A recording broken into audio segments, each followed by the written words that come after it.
Hello and welcome back to the Coming of Cage podcast, your Nicolas Cage movie review podcast.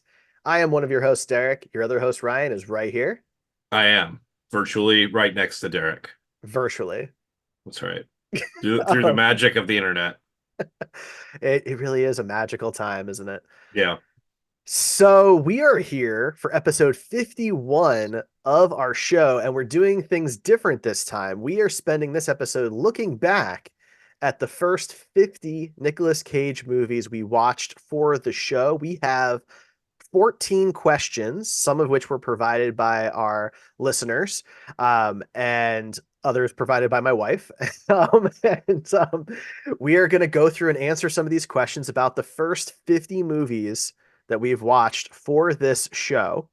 And of course, if you want to see that whole list of movies, you can check out our podcast. Go to comingofcage.com, and it's all listed out there. I'm not going to go through and list off all 50 movies, but we're going to talk about a lot of them through this show. it's true.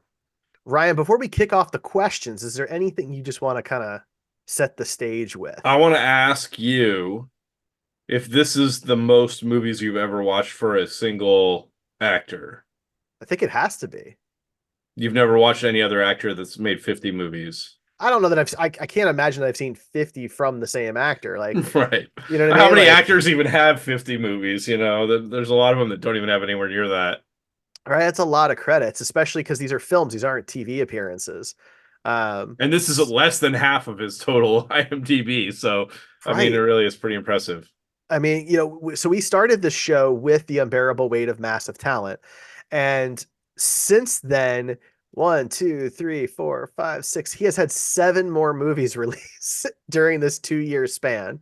Because this episode's kind of being recorded on our 2 year anniversary. It's going to come out shortly after that. So in 2 years, he's done seven more.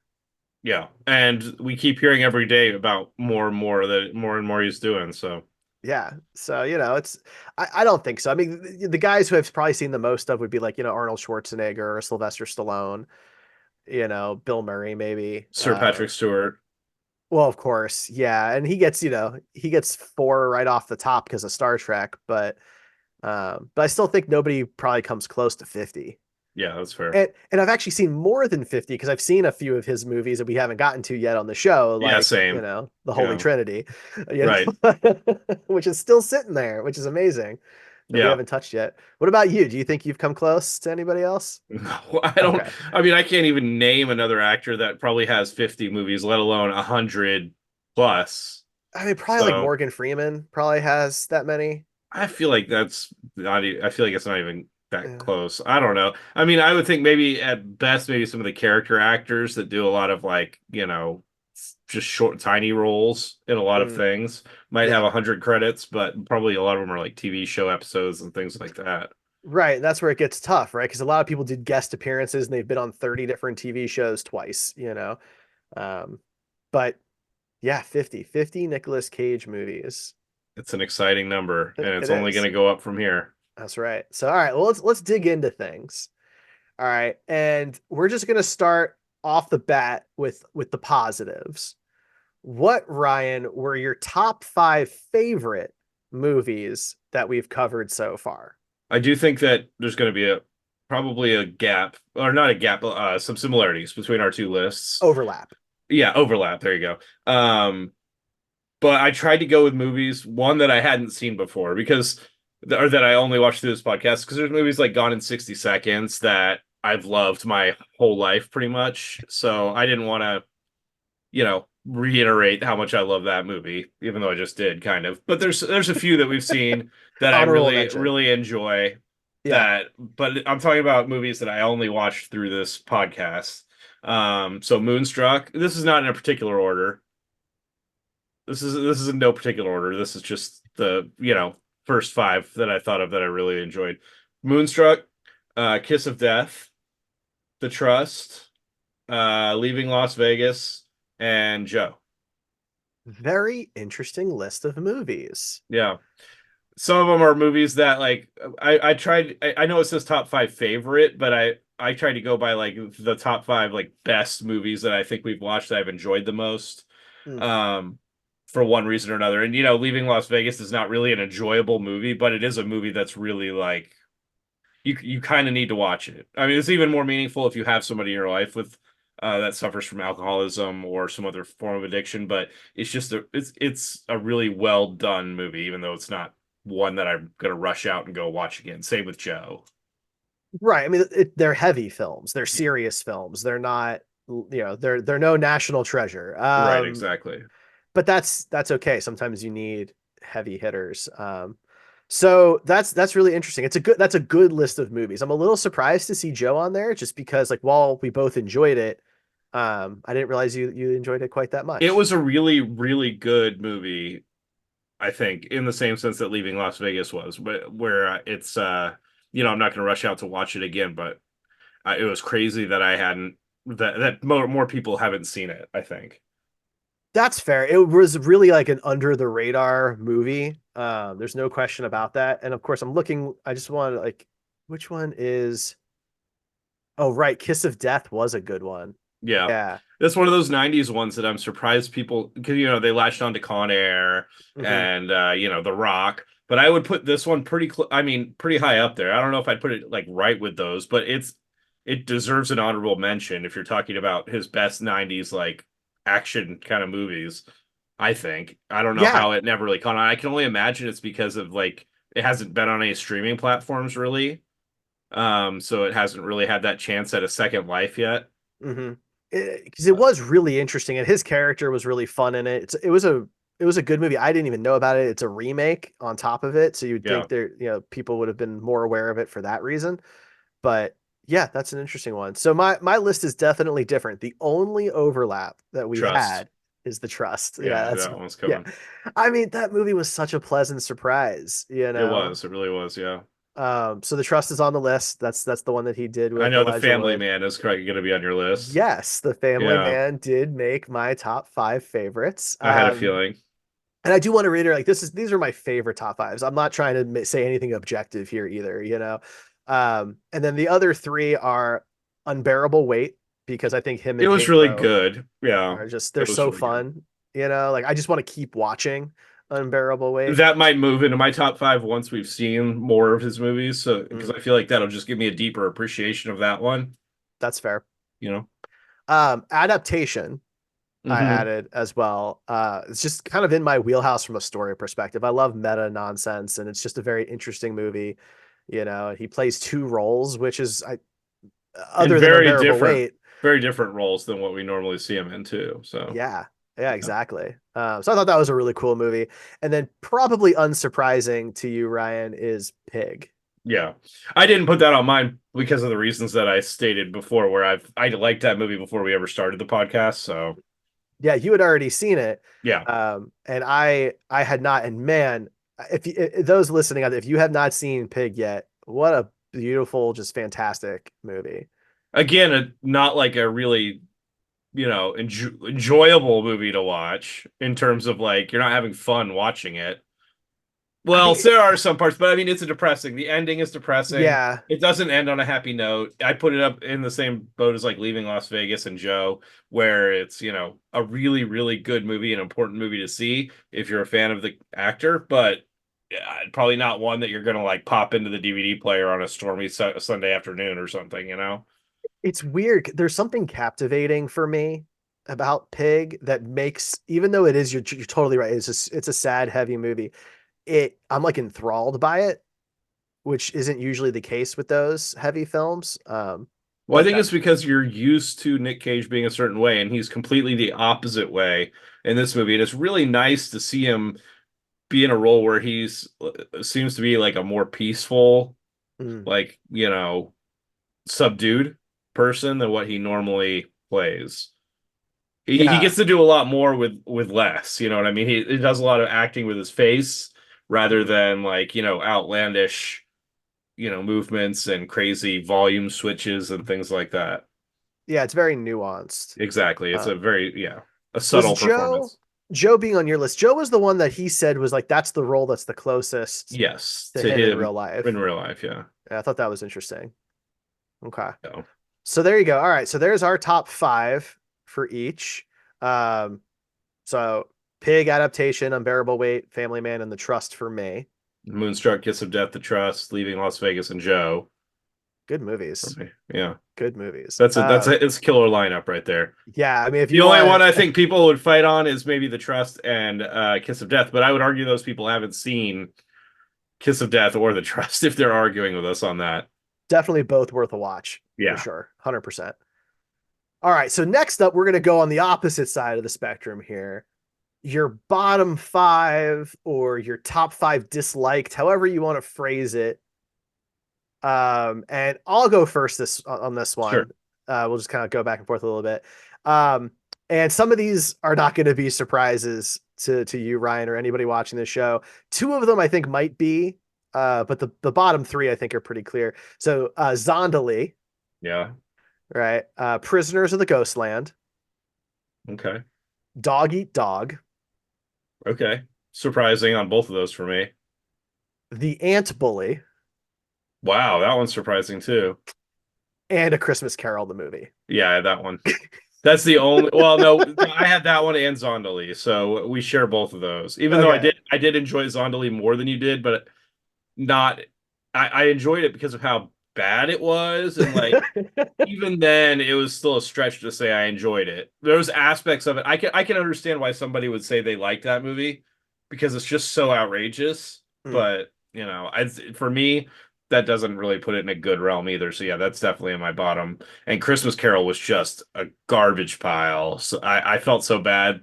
I mean, Nick still tried. God bless him, but For he the 10 seconds he's in the movie. yeah, the rest of it was just phoned in horse shit. I mean, There, I don't know. there's so many adaptations of A Christmas Carol that this is definitely the worst one I've seen by Yeah. like And I a mean, when you wide think about margin. it, like every sitcom did their own version from like the 80s, 90s, 2000s, they all did their version of the Christmas Carol too. And yeah, every single one of those, even in bad sitcoms, I think, were better than this. Yeah, this was bad. This was Yeah. definitely bad. The Ant Bully made the list because the movie makes no freaking sense. It is a bonkers movie that makes no sense with strange animation and just a lot. You know, if you've listened to the episode, you know my feelings on it. I enjoyed Just it more than you did, but yeah, that was I was surprised that was on your list. Okay, so you know two of my five. Do you have any guesses for the other three? I Yeah, mean, there's some of them I've mentioned multiple times, so I feel like you've got to know them. I'm just thinking it through a little bit. I mean, I don't know. Really? Inconceivable. No, man, come on. There's at least two that I've mentioned a bunch of times that Well, I the hated. Crudes. The Crudes is on your Yes, list. that's definitely Okay. on the list. Yeah, Okay. that's on there. And That there's was one other one that I've mentioned a bunch of times how much I didn't like it. Left Behind. That is on my list, but that's not the one I was thinking of. So Ah, you have one left that you haven't, and it's the one that I probably mentioned the most on this podcast I didn't like, really? And I other can't. than the Crudes. Oh, the Yeah. Cotton Club. Yeah, Okay. exactly. Okay, That's the my Cotton list. Club. Left Behind, Crudes, Cotton Club, Zondali, and Christmas Carol. Yeah, that is a steaming pot of garbage right there. You know. Uh, yeah, I mean, I don't really have anything good to say about any of those other than the Crudes is a very colorful movie. Well, and Nick's performances in them were fine. I mean, Yeah. fine at worst and good on some of them, but yeah, it wasn't enough to save the movie. Yeah, I'm with you. I'm actually surprised Left Behind wasn't on your list because you really hated that movie too. It was close. It was really close, but the way I was remembering it was along with a lot of the other movies we saw early on, like Rage and Stolen, where they're just kind Yeah. of like there, like it's on, it's kind of boring, nothing's really happening, it's just kind of there. Yeah, there's a lot And of like there's a weird soup in the middle of all of his movies where there's particular movies just kind of hang out in the soup mhm, and they all just kind of blend together. But Left right. Behind for me was not in that blend. You don't think so? It was underneath all that blend. Yeah, it was real bad. It was close. It was a tough decision. I was trying to, I didn't want to just grab the ones that I, just graded the worst. I Right. wanted to kind of think about like if I had to rewatch movies again, what are the five that I don't want to touch? Right. And this is those five. I was also surprised you had Dog Eat Dog on there. I mean, it wasn't great, but there were certainly things about it that were really interesting, and that's more than I can say for a lot of the stuff on our lists. That that is a movie that I feel like maybe I'll have to rewatch someday because I really hated it. Yeah, And I feel like on paper I shouldn't have, but I right. did. Yeah. So, Well, yeah. the main two actors in that movie are two people that I really enjoy. Oh yeah, I mean, Willem Dafoe is a phenomenal And yeah, actor, and you know. we have another question later that I would probably bring him up on. But it should have been. I think him and Nick have a lot of similarities in terms of their acting style. Mm-hmm. So I think that those particular parts of the movie, Nick and Willem, were the best parts of the movie. Getting to see them both kind of do their thing. That's fair. But yeah, the rest of the movie was kind of not great. No, no. Anything you want to say about any of yours? No, I mean, I don't know. If you've listened to the podcast, I've complained about the Croods and Cotton Club enough. But yeah, I mean, Christmas Carol is hot garbage. Zonderlee, like we've talked about that a little bit. Left Behind, I mean, it was what it was, and it was just another attempt to make a franchise from those novels. It didn't really work out. So, Yeah, yeah. Prisoners of the Ghostland made my list oh yeah, that one because I did want to ask about that. I I can't explain the movie to somebody. And to me, that means one of two things. It's either too smart for me or it's terrible. And either way, that's not good for me in this particular case. See, I think So, this is where you and I differ, is that I can look at movies like Dog Eat Dog and Prisoners of the Ghostland and find something interesting in the way that the filmmaker was trying to be different and not just like make another cookie cutter movie for theater audiences. They were trying to branch off and do something different. And maybe they failed in our mind or your mind, but in a lot of people's mind, maybe they didn't. And I think the artistry behind what they were trying to do, it makes those rate a little bit higher for me than they did for you. I think the visuals in Prisoners of the Ghostland were really interesting, and at the very least, watching that, you're not sure what you're going to see in one scene versus the next scene aesthetically, because yeah. they were really trying to do something visually interesting. And I think, I don't know, a very long-winded way of saying that I think the artistry of those movies for me kind of brings them, just elevates them a little bit, and maybe you don't necessarily appreciate the same, or you can't. I don't want to say that No, sounds that's a really fair point. negative. No. That's a fair point. It is a fair point, right? You could, there is no, it is unfair to say like, they took chances, Yeah, right? In Prisoner of the Ghostland, you were right. They were trying to do something different. And I just said a few minutes ago about how like there's like this group of movies that are all these very kind of middling and that kind one's of definitely not in hollow. there. It No, it's stands not. out. Yeah, Yeah. So that's a fair point, right? It's outrageous. It's kind of insane and crazy, and maybe I don't understand what's happening, but it is unique. and somebody drives a Celica in it, which is, That's I thought, true. a surefire way to your heart. All right. Okay, so anything else on that question? No, I think I'm good. All right. So the third question, we've touched on maybe a little bit of it, but are there any hidden gems or pleasant surprises that you've stumbled across as we've watched these first 50 movies? I did put a few movies down. It's kind of a tough question because any of the things that I found to be a pleasant surprise or a hidden gem for maybe a more well-versed Nick Cage fan that is watching the big hits and not necessarily getting all the like middle ground, middle soup area that we've kind of talked about. Mhm. They might not be considered hidden gems, and I think, yeah, like calling them hidden gems would be, the internet would fry me for saying that. But regardless, I put adaptation on there. I mean, I know it was nominated for an Oscar, but um, it, for me, I hadn't seen it. I had heard of it. Mhm. But for a Nick Cage fan that watches all his hits, that's not a surprise. Or like Bad Lieutenant, Port of Call, New Orleans. It's a good one. Um, I don't think among Nick Cage fans that's like a big secret or anything, but maybe to the general public. Mhm. I had Mandy on there because I think I do want to rewatch that at some point because I think that was again in that what we were just talking about with like directors taking chances and doing different things. I think that movie was very similar to Prisoners of the Ghostland, but on a more successful scale. I think that was a message that was more succinctly given through the course of the movie. Whereas Prisoners of the Ghostland was a little more erratic and, less linear of a storyline. It was kind of, you know, Yeah. just throwing a lot of things. And I had The Weatherman on there too. I thought that one was one that's like lesser known. But I think that I enjoyed that one quite a bit. I think you did too. And it was just it was a pleasant movie, more so than I thought it would be. It was a fun one that I don't hear a lot of people talking about. Yeah. I think those are all good choices. Adaptation and The Weatherman are two movies where like the poster is in my brain, but I had never seen the movies. Right. So The Weatherman is on my list. That Yeah. was one of mine as well. I have one, two, three. I have four movies on my list. So The Weatherman Hey, is one of them. that's what I had on mine too. Nice. Um, and then two that we've actually talked about a bit tonight already, that I had on my list was Joe Hmm. and The Trust. Both movies that I had never heard of before that are both really good movies Yeah, where he movies you'll has, watch again.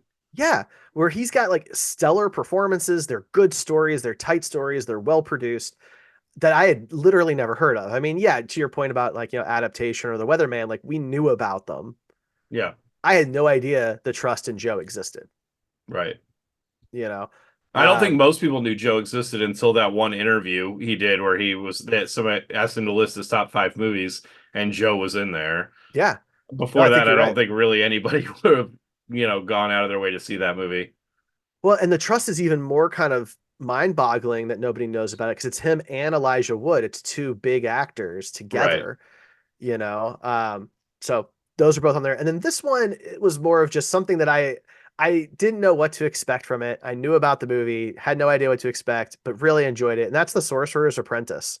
Oh I yeah, I forgot thought, you hadn't seen that one. yeah, I thought it was just a cute, fun movie, and I liked the way they handled the magic from like a visual standpoint. A little Um, dated with the references at this point, but yeah. yeah, but I enjoyed Yeah, it quite a that's a bit, good movie. Yeah, you know. again, that was the reason that wasn't on any of my lists was because I had already seen it and, enjoyed it. But I'm glad that you found it to be a gem. Yeah. All right. So now we're moving on to question number four. So do you have any changed opinions on any movies? And I guess it's my turn to go first on that one. So, um, off the cuff, I was too harsh on Zondali. We caught it fairly early on. It was our 13th episode, and I came in and gave it like a two at the time, maybe even a one or something like that. And I I think think it I was a bumped it one. up. I bumped it up to a three later when we did kind of like a revision, Yeah. but thinking back on it and having seen now 49 other movies, I think I was just too harsh on Zondali. It's a bad movie, but I can certainly think of far worse movies. Um, so I would probably bump that up to either a four or a five now to kind of tie it with it would tie with Left Behind and A Christmas Carol or Spirit of Vengeance and Sunny, kind of in that range.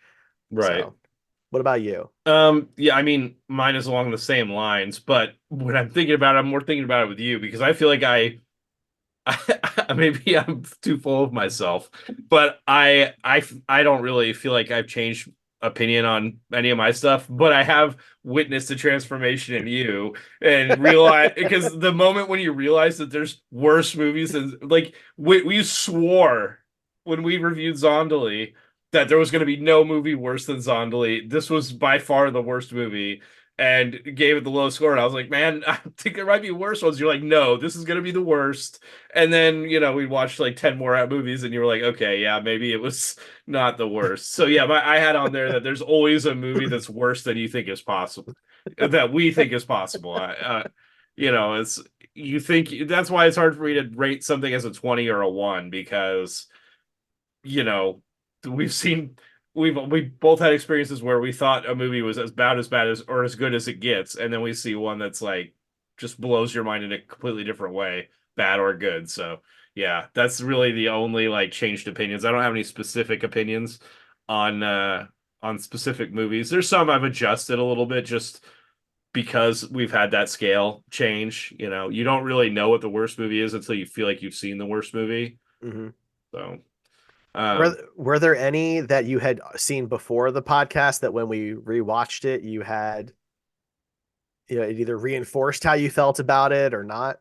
not really. I feel like there might be some coming up that might there might be some changes whenever we run into them. I mean, this is random every week. We might not run into them for a while, but there are some that I've watched and loved in the past that maybe as a person that has critiqued movies on podcasts for the last, decade almost. 10 years, buddy. Maybe I'll view them in a little bit different light now and maybe a little less like rose-colored glasses.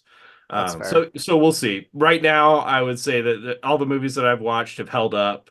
And if anything, been reinforced by letting you get to witness that with me. And for the first, you get to see it for the first time, whereas I get to like see if you share the opinion that I have. And so a lot of them have just reinforced from your viewpoint you know, it's a good movie. And I really, that's probably my favorite part of the podcast is when either there's a movie that I've seen or a movie that you've seen already, and then the other person gets to experience it and getting to share either that joy or that horror with the person. I really enjoy that aspect of it for sure. There's a few coming up that we'll get to. I'm sure that I'm excited to share with you, and I assume there's probably going to be some that you're excited to share with me too. So Oh yeah, yeah. It'll be fun. We've got some yeah, fun stuff coming. for sure. All right, so now we have some kind of different questions that go in other directions here. So question number 5, what Nicolas Cage movie would you like to see as a musical, or what musical would you like to see Nicolas Cage star in? Or both, because I Or did both. I both. I answered both. Yeah. So go ahead. What do you got? So, I'm not really the world's biggest musical fan, so I did have to call in my lovely girlfriend, who is a large musical, not large in the sense of scale, but large that she loves a lot of musicals. Sure. Um, I, I just didn't want there to be any misunderstandings there. But yeah, I had to call her in to kind of give me some advice on musicals that exist because I only have a few that I like. But what movies that I would like to see as a musical, or what would be fun to see as a musical version? I had Moonstruck on there because that was already kind of a music. There was already songs, and of course you have Cher, right? Like there's going to be songs. But I think a full musical version of that would be a lot of fun. I also think Season of the Witch would be hilarious Oh as a my God. musical, just like the fight scenes and stuff. I Yes. mean, just seeing the horrible things that happen in that movie as a musical would be hilarious. That's a great one. I didn't Yeah, even consider it. That would be fun. yeah. As far as existing musicals that I would like to see Nick Cage in, I only had one. I got one from my girlfriend. The one for me was Little Shop of Horrors. I would want to see him as the dentist. Oh my God. I think that he would absolutely kill it. Like that would be it would either be hilarious or just genuinely horrifying. There'd be like no in between. Wow. It would be yeah, wonderful. And then hers, which I can't say a lot about because I'm not familiar with this musical. She said Guys and Dolls. Oh, She wants him to play Sky Masterson. okay. So yeah, Sure. again, I'm sure that's a great choice. I'm just not a musical guy, so I'm not familiar with that. No, that's fair. Those are fun. So for mine, for what movie of his I'd like to see as a musical, I also had Moonstruck. Yeah, because that would just lends itself really well to a musical, I think. It does. But I also had The Family Man because I think it could be a really fun take on the whole kind of oh, what's the Christmas movie that it's loosely based on? Miracle on is it Miracle on 34th Street? One of those, yeah. One I of the do agree with you that I think that kind of a storyline translates really well to musical format because yeah. there's some musicals with the same kind of storyline. So yeah, Right, yeah, you could see like each kind of phase of it having some theme to it, exactly. Yeah, and yeah. so those were the two I came up for that. As far as what musical I'd like to see him play in, it was The Phantom of the Opera What character? as the Phantom guy. Mm. I forget his name. I haven't seen Phantom of the Opera in 20 years, but I think it would be really interesting to see that. You know, he has a very kind of musical personality to him, and I think he could pull that off well. He'd have the mask, you know, and a gnarly face underneath, and Oh yeah, I think you would really yeah, relish that role. I'm actually yeah. surprised they haven't had him do like a movie that's based on that in some way. Maybe they have it, we just haven't gotten to it yet, but It's coming, right? yeah, exactly. All right, so those are some fun. Those are fun. All right. Now, what movie, this is number 6 here. What movie or movies are you most looking forward to covering that we haven't gotten to yet?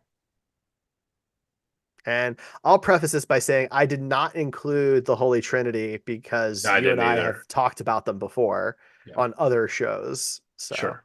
but what do you got? What are you most looking forward to? Well, some of these kind of harken back to the discussion I just had where I really enjoy watching movies that I've already seen and then experiencing you as a first time viewer of those movies and being able to share your excitement for discovering this new movie or horror and discovering this new movie as it may be. And in that sense, Willy's Wonderland, I'm really excited for because I've seen that one and you have not. And I think that man, I'm pretty sure you're gonna love it, but you might absolutely just detest it. And I totally understand either way. And Raising Arizona, those two specifically are ones that I've seen before that I don't think you've seen before Correct. that I'm really excited for you to experience. As far as movies that I don't think either of us have seen before, that I'm excited to see. Renfield, which is one of his newer movies. It's I've had 20 different people tell me how great it is, so I'm excited for that. Bringing Out the Dead. Um, Right. that's one that I was curious about because when it came out, my dad was a paramedic, and in that movie, he plays a paramedic. Kind of ever since then, I've heard people talk about it, and so I'm excited about that one. Wild at Heart, I think Mm. looks really interesting. The snakeskin jacket from that movie is super iconic, and I kind of want to see it in action. And kind of a weird one, Jujitsu. Really? Just because I think, man, it's a 2.8. I think it is on IMDb, and just the storyline sounds so ridiculous. I mean, I think the storyline is something like Nick Cage fights aliens with jujitsu Yeah, or I think that's something. something like It that. it is just sounds so ridiculous. Because I remember when the movie was announced and that description came out, I was like, this is gonna be really bad. So it's one of the ones I'm looking forward to watching with you in disgust or horror or, or admiration of how terrible they could actually make a movie. That's fair. Well, that's an interesting list. I think you got Yeah. some good stuff on there. I also had Raising Arizona Yeah. on mine. You're gonna love that. I have zero doubt in my mind that that one's gonna be like near the top of the list for you. I'm excited to watch that one. I've had that on my list for a long time.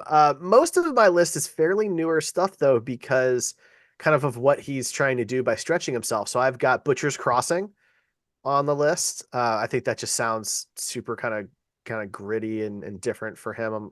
His look is really interesting in that. Dream Color Out of Scenario, Space. I'm sure is in there. Dream Scenario is on the list. Yeah, Yeah. that movie I'm extremely excited I knew you to were. see Dream Scenario. And then Color Out of Space, which was by the same director who did Mandy. And Mandy was just such an interesting, strange movie that I'm curious to see more from the two of them. Right. Willy's Wonderland, I don't know why it slipped my mind. That would have been on the list for some reason. I just must have looked over it when I was looking through my lists. But that one always looked really fun and interesting to me. So I am looking forward to that one as well. Yeah. That's fair. I think that, yeah, I'll be curious to talk to you about that one when we get to it because it is, and I'm curious to rewatch it because I was in such awe of what I just watched and I didn't know whether I watched something good or something really bad. So I'm curious to kind of give it a second watch and get to talk about it with you. That's fair. Fair enough. All right. Well, question number 7 here. What major franchise or franchises would you like to see Nicolas Cage as a part of? We've Uh, talked about this a little bit before off the podcast, I think. mhm. Yeah, I mean, I have two that are probably going to be pretty obvious to you, and I'm sure anybody who knows me pretty well. First one is Superman. We never got to see his Superman. I would love to see him Well, we did in get, The Flash, well, sort of. We saw a CG rendering of Nicolas Cage. except that Uh, it was actually him. Not, I mean, not according to him. He was there filming in a suit. Yeah, but according to him, like it's not. They didn't use any of that material. It's a whole fully CGI model. That's not him. Hmm. So I'm just saying, like, I'd like to see him actually play Superman. I think it would be really interesting to see. And just have him be part of the DC universe would be cool. And the other one is probably painfully obvious, Star Trek. He's a huge Trekkie. He's wanted to be in it. I have a whole idea for a character he Well, you could have to play. share it. So, so I think I mentioned this once before, at least to you, Ryan, but I think it would be really cool if he was found on like a derelict lost ship where he was the captain. He's the sole survivor, and he's been marooned in space for years. So human.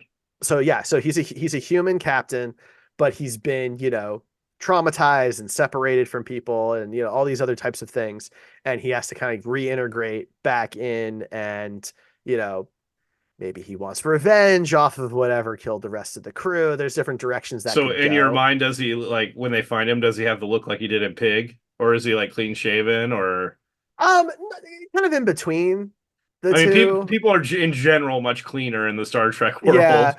I mean, not necessarily. There are times like if a character's been in prison for a long time, they get the stereotypical prison look with the long, hair and Yeah, everything. they don't let him get haircuts in prison in Star Trek. No, no. But I could see him have like I still think he would have facial hair of some kind, maybe even to like cover up like a scar or something that he's got on his face. Or maybe just like the kiss of death facial hair, just the goattee and mustache.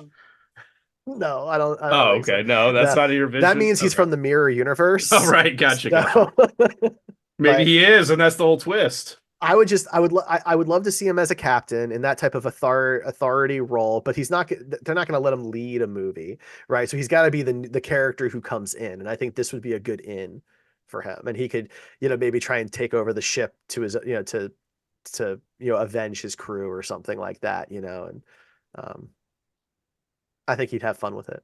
Right. Yeah, I could see that. What about you? What do you got? What about me? I mean, we've talked about this before, so again, not super surprising.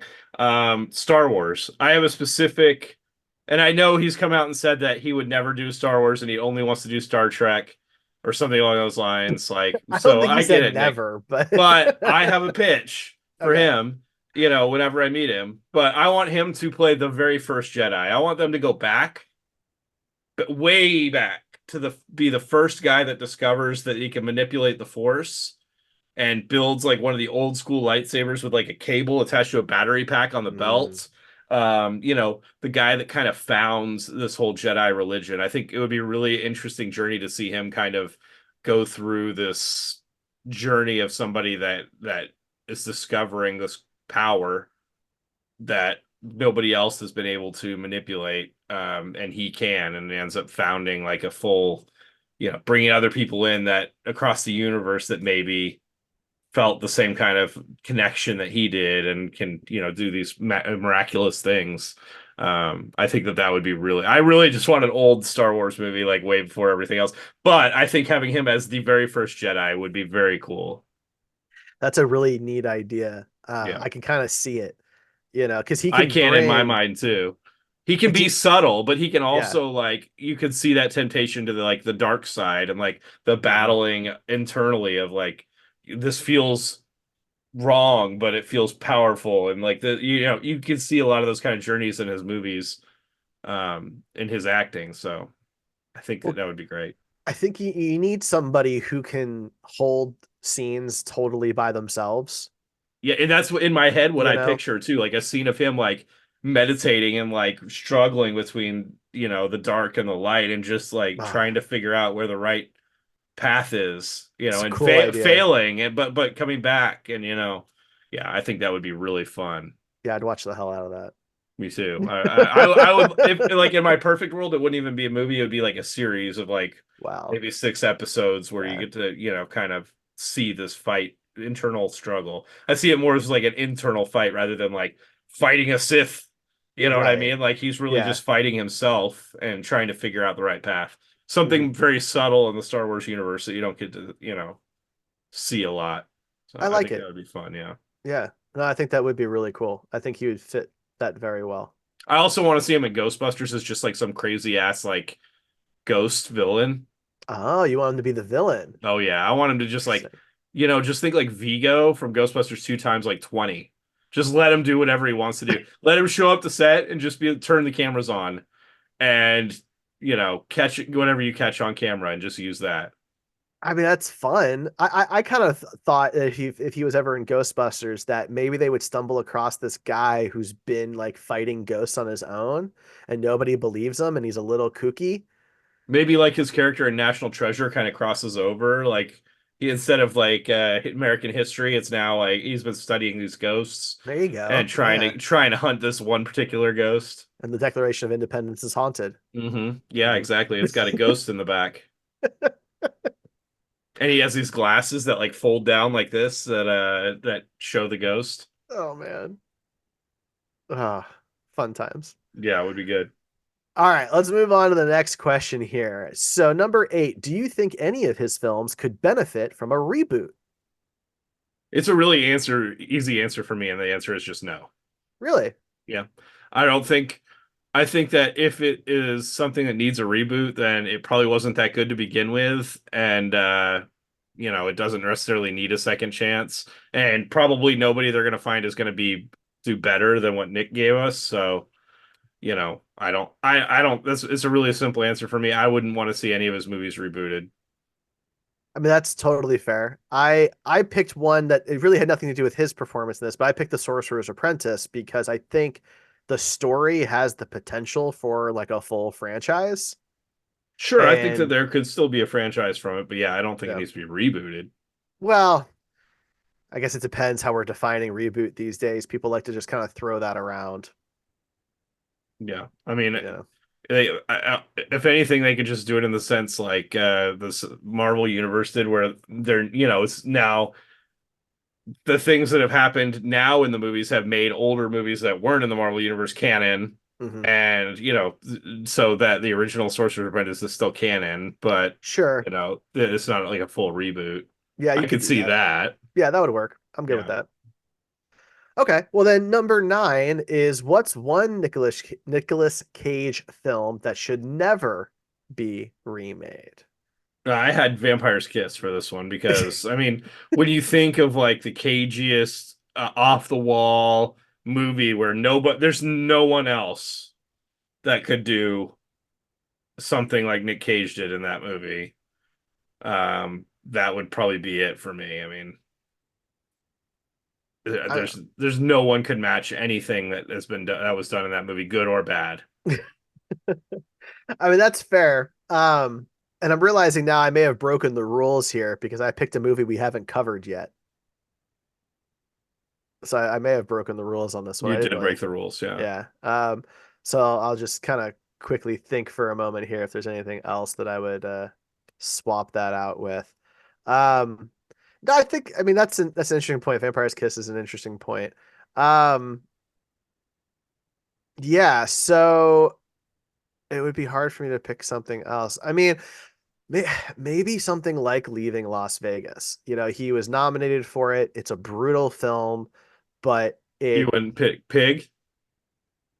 You don't um think in 20 years that they could remake Pig and you'd be okay with it? I mean, look, I think that if I have to pick one movie though, right, of the 50 we've watched, I think I would pick Leaving Las Vegas simply because it's also kind of a timeless film. It doesn't matter when it takes place. It's not about any of that, and but it does show a Las Vegas that no longer exists, and Yeah, I think that that's important.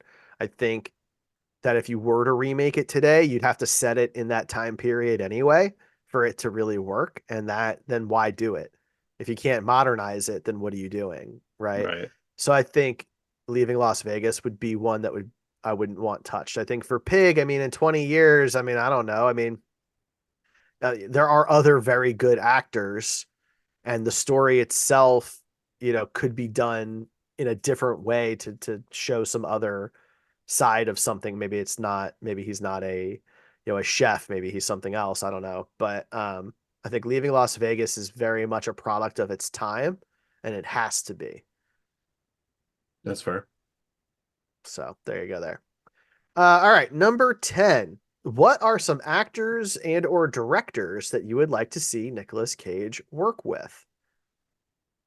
Um, I had a couple of answers here. I would really like to see him do something Oscar baity with Christopher Nolan, personally, because there's all these big ensemble films, and I just think he could be a really big figure in one of those. And I was kind of thinking like seeing him play opposite, like, a Robert Downey Jr. or Cillian Murphy or something would be really cool and it would give him a level of respect that a lot of people won't give him for some reason. Yeah, So I'd really like to see that. And then on kind of a more obvious, less serious note is something Tim Burton. We didn't get to see his Superman, but I do think that Nick has the ability to pull off that aesthetic and tone really well. for sure. So, I had a few as well. As far as actors, Kurt Russell, one of my favorite actors. And for some reason, he's never done a movie with Nick. And I think that they have dramatically different acting styles. So I think that it would be really interesting mix. I think it would mix pretty well, depending on what the film was.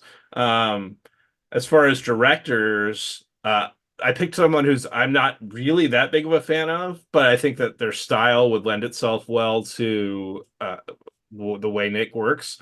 I think Wes Anderson would make a really interesting. interesting movie utilizing Nick Cage's talents. Hmm. Because he has a lot of like weird characters in his movies. I mean, if you've seen his characters, and what does Nick Cage specialize in? Weird characters. I mean, not always, but he does do a really good job with, very dramatic, over the top characters. Um, That's cool. I had not considered Wes Anderson because I'm not really a fan. I'm not either. I Um, do like a few of his movies, but that style, when I was watching the trailer for that Meteor, the newest oh, one that he just came up, Asteroid Asteroid City. City. Yeah, I Yeah. was like, man, Nick, if you put Nick in there, I mean, he doesn't even have to be the star, but just Yeah. like one of these characters, he would just kill it. No, you're right. You're definitely right. I didn't even consider him. That style of like quick cuts and like fast conversations and things like that, I think would do really well with him. And I did have one that was a combination of actor and director. I think that it would be really fun to see him work with Edgar Wright, Simon Pegg, and Nick Frost Oh my on God. some sort of project. I don't even know what it would be, but I think that he would be an interesting. I would like to see him as like the straight man to Nick Frost and Simon Pegg, to their kind of like cartoony characters that they're really good at doing. I think that would be funny to kind of flip that on its head and have him be the straight character to their being their continued goofy characters. It's funny that you mentioned that. Right when we were talking about Wes Anderson, an idea popped into my head, and it was Edgar Wright. Yeah. And I would love to see them do a racing movie, a car movie Yeah. together. I think because of Edgar Wright, the I way do love he, Baby Driver. right? Yeah. So if you combine that directing style with Nick's driving abilities, yeah, I think that could be really cool. Hell, I mean, if you just do Baby Driver and then make Nick as one of the characters that he like is driving for, I Hmm. could see that because like Jamie Foxx and what was it, John Hamm, and Hmm. some of those guys, they were playing really interesting characters, and Nick has done a lot of driving movies, so I think that throwing him into the role as like one of those cool like criminal guys would be That would be. pretty fitting. He would have been fine. But if we bring Simon Pegg and Nick Frost into it, what if Nick plays like a legendary racer, right? A actual track racer, right? But he's nearing the end of his career. He's getting ready to retire, and the company that sponsors him, the up and comer that's going to replace him, is Simon Pegg, Yeah. And then right? what's Nick Frost doing? Well, he's part of like he's like he comes in with Simon as be like part of the new pit leader or something, like, I don't know the names of those jobs, but like the new So pit they're crew guy. antagonists. Not necessarily antagonists, but like the thorn in Nick's side. Like this is the next generation that's going to replace him, but they don't take it quite as seriously as he does. Like he's kind of to your point, right? He's playing more of the straight man. Maybe he's a little, a little grizzly, and they're, a little bit more silly, like Sure. I mean, I just could go for excited it. to be I there. mean, really, I don't even need a premise. If you just give me those guys together, then I'm fine with it. I'll go see it. I'll pay my $12 and, you'll get my money Yeah, that'd be fun. for sure. All right. Next up, number 11. Now, this one is from Marcy. So thank you, Marcy, for handing us a couple of questions. There's two from her. This is the first one. What is your favorite, quote, KG moment that is not from Vampire's Kiss? And this goes to you first, Ryan. I think the one for me that comes to mind is from one of your least favorite movies, Testicle. That was From pretty Prisoners great. of the Ghostland. Yeah, Okay, okay. Anything else come to mind? that was my big one. That was your big one. Okay. Yeah, So I have two. I have from Moonstruck, his whole "I lost my hand" scene. yeah. He's in there with the ovens and his shirt's off, and he's He's got the fake sweating. hand. And yeah, like he looks great. Yeah. He's so into it. And then his entire character from Sunny, Acid Yellow. He's in Oh like yeah. two scenes, and he's got the fake nose and the huge glasses and the mustache, and he's just completely insane. That right there. There you go. Lemon Drop or whatever his name was. Acid Yellow. Was it? Oh, was that? See, Yeah, for some Acid reason I Yellow. thought it was like Lemon Drop or something. I don't know. It would have been funnier if it was at Lemon Drop, like the candy.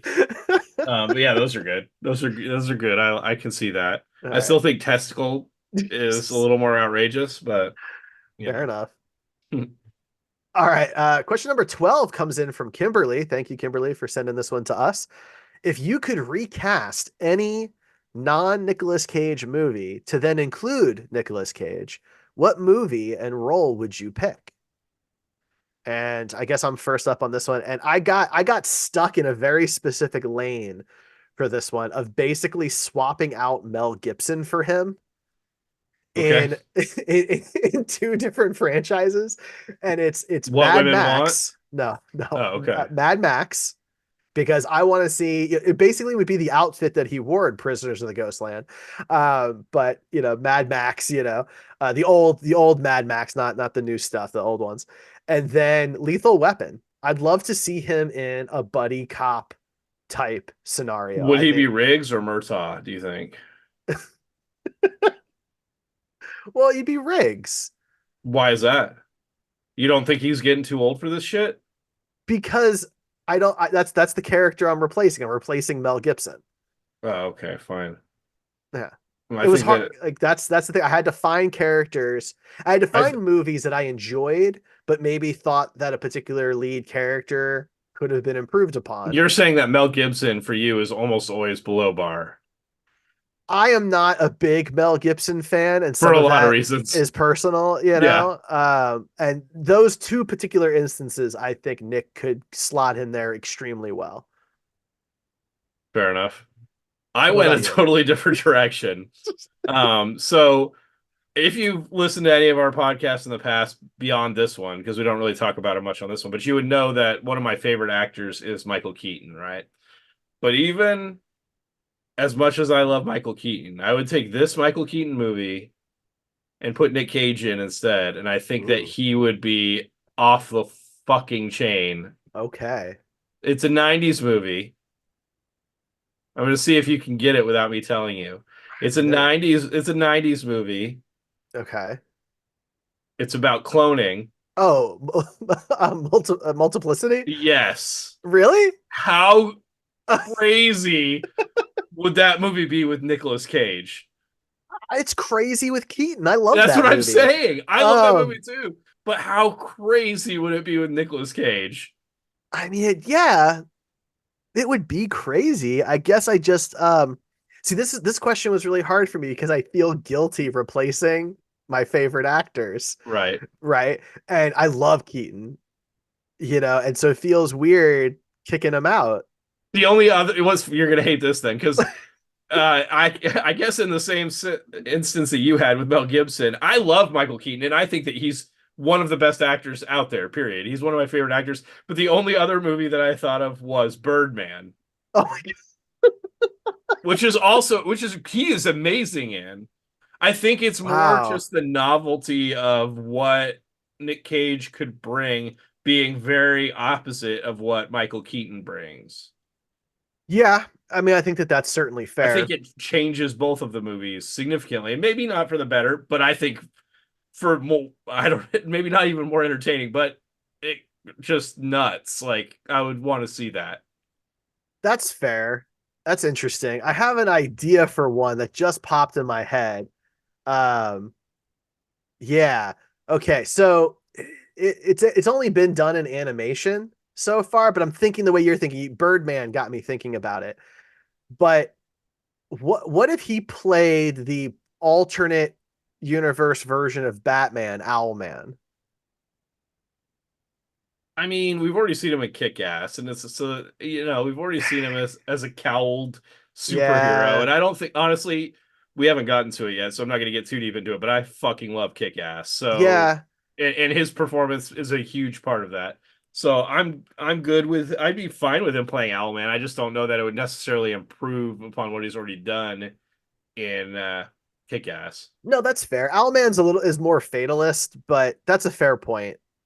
That's a fair point. Okay. Yeah. All right. So next up, question 13. This one also comes from Marcy, and this one has kind of an interesting answer to it. What is your favorite stunt that Nicolas Cage did himself? Ryan, would you like to take this one? What, I guess. I mean, you've thrown it at me first. So, I don't think I want to preface this with he's not known to do his own stunts, nor should he be doing his own stunts. I don't think that any actor, you know, should be necessarily doing their own stunts within reason. Um, the one that came to mind for me is not, I don't know if it's more of a stunt or a gag, but in Vampire's Kiss when he shoots the gun into his mouth, Hmm. that was pretty impressive to me. Even if that, I know it couldn't have been a blank, because if it was a blank, it would have destroyed him. Right. But whatever the gag was, he still had like smoke and a big bang right in front of his face. So I thought that one was right up. I thought that was really impressive. The effect was really impressive, as was him actually doing it. The camera was on him. It was not a stunt person. So Nice. Well, that was good. So that's really good. Yeah, he doesn't normally do stuff. He did do all of his driving in Gone in 60 Seconds, mhm. which is really cool. I mean, I think that that's really neat. So I don't know that's my favorite quote stunt, but I do really appreciate that he went to all these training programs and everything and became an expert at that, so he could do that. Um, the only other thing that comes to mind isn't something he did. It's just something that's in one of his movies. And it's in Kiss of Death, where they throw this dude out of the cabin of the semi truck onto the ground. And I mean, like, it's done in this wide shot. Like, there's no padding or anything. It looks completely real. And this Yeah, dude just gets chucked, I don't know, 10, 15 feet into a wheel well, and it looked brutal. And so, however, that was pulled off was really impressive to that me. was not him though. No, that So was not that him. does not That's really answer the question. But Well, yeah, but like he doesn't normally do his own stunts, so I don't really have a good example. I think another good example that was given to me by my girlfriend who's watched all these movies with me was when he was crossing the highway in that movie where he has the shootout with the mall at the end. Oh, Seeking Justice. Seeking Justice, yeah, which was a recent one we did. But there Yeah. was a lot of stunts in this highway sequence that were pretty interesting. And the one where he like kind of crosses the highway, it seemed like I'm pretty sure he did that himself because there was like, You think so? it looked like him. It looked really Um, dangerous. I mean, I'd be but maybe surprised. not. I don't know. But she said that was probably her favorite. So I mean, it's really a great shot. Like it was done extremely well. I just assumed it wasn't him. right, it might not have Um, been. Who knows? But it was a great yeah. stunt regardless. Yeah. Here's to the stunt man. Yeah, I mean, seriously, all anybody who does stunts in this industry, like just incredible work. Yeah, And good on you. yeah, it's good stuff. All right. So we have one final question to wrap things up. Question number 14. Has this podcast changed your perspective on anything else pertaining to the movies, to Nicolas Cage, the industry, anything like that? And I went first on the last one, so I'd like No, to this is fun. hear what you, what Sure. what you think, Derek. So, look, I really touch on two things. Going into this podcast, I had heard, of course, that he just does every movie thrown at him and they're all terrible and he's a bad actor and all these other things. And you know what? We've watched 50 of his movies now, and I've learned, first off, that this dude does not know how to phone it in. That no matter what the movie is, he is always present and dedicated and giving it 100%. And so even in some of these movies that are bad movies, he is still performing to the best of his ability every single time. And that's very impressive to me. Not a lot of Because actors can say that.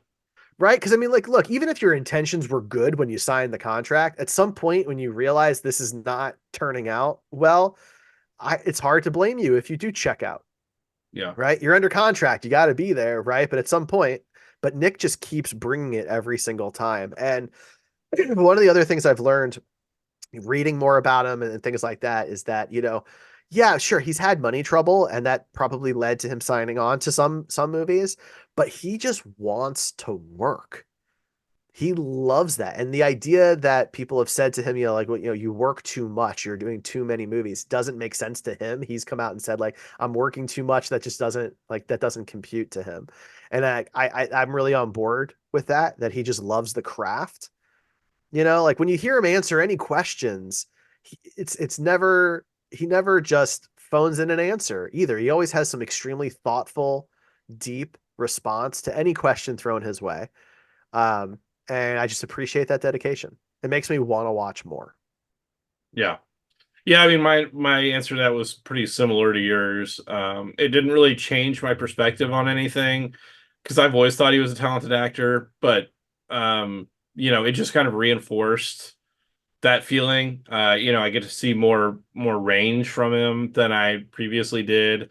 So it's kind of maybe pushed that he's more versatile, and one of the more talented in terms of that. I think being versatile, being able to play, it's hard to explain, but I think that there's a lot of people that get typecast, right, in a specific type of role, and they do really well for that one type of role, and then they want to break out and do something else. And sometimes they're successful, most times they're not, and they end up falling back into the same pattern that they were in before. But to be versatile and successful on both ends of the spectrum, or multiple ends, because there's a lot of ends or a lot of different places in the movie spectrum to go. Um, and being successful in all those, it's not something that a lot of actors can claim. And I think that he's pretty much, hit almost every genre and done something really impressive in nearly every genre. So yeah, it's he always gives his maximum effort. I think that's commendable. It does bother me when people say, "Oh, well, he was just broke, so he started doing all these movies." Like, okay, yes, he probably was broke. Guess what? We've all been broke before, and we've all had to put in extra work to get out of that and come back. And that's what he did. And, did he make bigger financial mistakes than you or I ever could dream of doing? Absolutely. But he owns those, and he's come back. And I mean, one of the biggest comeback stories that you can, I mean, he's never really been fully gone, but there was a period of time where he wasn't really doing movies that most people considered good. They were, a lot of like direct to video or very low budget movies that nobody saw. And then he came back with, Pig, right? This movie that nobody in a million years thought would be one of the most heart-wrenching and emotional movies, and subdued performance. So I don't know. It's tough for me to hear that when people think that he's a bad actor. I I think that we've watched Community a few times, and there's an episode of Community where there's a whole class on Nicolas Cage, good or bad, and I think that they handled it in probably the most respectable or respectful way of asking that question. They don't get an answer because that answer is different for every person. Um, he might not be your cup of tea, but I would hope that everybody could at least respect, what he brings to the table. And even if you're not going to go see the movie, just respect the amount of work the guy puts in and the fact that he doesn't phone it in, even if the movie's bad. Mhm. Some of my favorite actors out there, other than him, I've seen phone in, and it's disappointing. They, but almost everybody does it, and he doesn't. Yeah. So Well said. was it? That was felt very long winded. That's okay. Sometimes long-winded is the right answer though. Yeah, fair It's enough. a big conversation. We've watched a lot of content here. And there's a lot more to come. Yeah. Hundreds of hours. Hundreds of hours. I mean, at this point, right? 50 movies. We've probably watched over 100 hours. Oh, we've definitely watched over 100 hours. You I know, mean, there were some that were shorter, but the vast majority of those were longer than 2 hours or close to 2 hours. So, well, a lot of mine have ads, so a lot of well, that's true. Yeah, freebie and Tubi. Tubi Yeah, and. that's true. But my collection's getting larger. I'm starting to kind of actually collect physical copies. So Are you that, starting to buy movies that you're just looking forward to watching that we haven't actually watched yet? yeah, I have the retirement plan, for example. That's on my shelf now, so that'll be cool. And I've got a few others on my shelf. So Nice. slowly building out that collection, kind of as I find stuff out in the wild or whatever. But next up though will be our 51st movie. So episode 52 of this show, we're covering Peggy Sue Got Married. Which is another big one. Yeah, I'm excited to watch that. Hmm. Ryan, is there anything you want to leave us with this week? I'm a cat. I'm a sexy cat. Oh, oh. Just some Nicolas Cage for you. Yeah, He Abed never will be actually proud. does that. That was actually me doing an impression of Abed doing an impression of Nick Cage. Right. Yeah. So Very good. twice removed impressions. That's my specialty. It's a very niche category of impressionist. Well, it's good. Somebody's got to do it. That's Right. right. And I'm So, glad to be that.